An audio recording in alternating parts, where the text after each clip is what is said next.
السلام علیکم دوستو، آج میں آپ کو ایک ایسی عجیب کہانی مولانا روم رحمۃ اللہ علیہ نے جس کو لکھا ہے سناؤں گا کہ آپ سن کر حیران ہو جائیں گے۔ کہتے ہیں کہ سمندر کبھی بھی اپنی مچھلیوں کو باہر نہیں نکلنے دیتا اور خشکی کے جانور کو اپنے اندر سمندر کبھی بھی نہیں آنے دیتا۔ مچھلی کی اصل پانی اور چوپائی کی مٹی ہے، اس لیے یہاں کوئی تدبیر و حیلہ نہیں چلتی۔ ایسا سخت مسئلہ پڑ جائے تو اس کو کھولنے کے لیے صرف اور صرف اللہ تعالیٰ کے بارگاہ میں ہی گڑ گڑانا کام آتا ہے۔ کہتے ہیں کسی امیر کا غلام سنقر نام کا گزرا ہے۔ ایک روز پچھلی رات کو امیر نے سنقر کو آواز دی اور کہا، چل کھڑا ہو، پیالہ پٹکا پنڈوں کی مٹی لونڈی سے لے لے تاکہ آج بہت صبح حمام میں پہنچ جائیں۔ سنقر حاضر ہوا، پیالہ اور عمدہ ٹپکا لیا اور دونوں کے دونوں چل دیے۔ دوستو، یہ پرانے دور کی کہانی ہے، لیکن اس حکایت سے سبق آج کے دور میں بھی بہت اچھے طریقے سے لیا جا سکتا ہے۔ چلتے چلتے راستے میں ایک مسجد سے نماز فجر کی اذان کی آواز آئی۔ سنقر نماز کا پابند تھا۔ اس نے کہا کہ سرکار، آپ ذرا اس دکان پر ٹھہر جائیے، میں نماز ادا کر لوں۔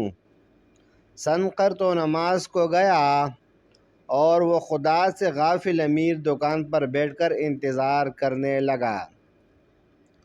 بہت دیر ہو گئی، یہاں تک کہ امام صاحب اور سارے نمازی اپنی نماز اور درود و وظائف سے فارغ ہو کر باہر آئے، مگر سنقر باہر نہ آیا۔ امیر نے پکارا کہ سنقر باہر کیوں نہیں آتا؟ سنقر نے جواب دیا کہ پیر و مرشد مجھے آنے نہیں دیتے، ذرا ٹھہریے، ابھی آیا۔ میں آپ کی آواز سے باہر آنے والی آواز سے غافل نہیں ہوں۔ اسی طرح 7 بار آواز دیتا اور انتظار کرتا رہا، یہاں تک کہ ٹھہرو ٹھہرو کے جواب سے تنگ آ گیا۔ وہ بار بار یہی جواب دیتا تھا کہ مجھے چھوڑ نہیں رہے ہیں کہ باہر آؤں۔ امیر نے کہا کہ مسجد تو خالی ہو چکی، تجھے وہاں کون روک رہا ہے؟ سنقر نے کہا کہ وہی جس نے آپ کو اندر آنے سے روکا ہے، اسی نے مجھ کو اندر سے باہر آنے کو روکا ہے۔ اے فرزند، مچھلیوں کو سمندر باہر نکلنے نہیں دیتا اور خشکی کے جانوروں کو اپنے اندر آنے نہیں دیتا۔ مچھلی کی اصل پانی اور چوپائی کی مٹی ہے، اس لیے یہاں کوئی حیلہ و تدبیر نہیں چلتی۔ ایسا قفل سخت پڑ جائے تو اس کو خدا ہی کھولے تو کھول سکتا ہے۔